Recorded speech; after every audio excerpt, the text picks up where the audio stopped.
How to add subscribe page on your website menu on Wix. Hello guys, so all what you have to do is simply go to Wix. This is the home page.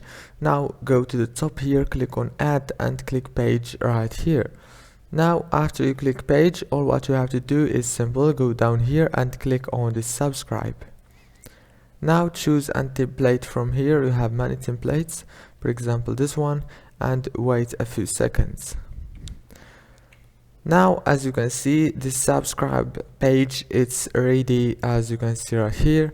All what you have to do now is click edit and edit the informations.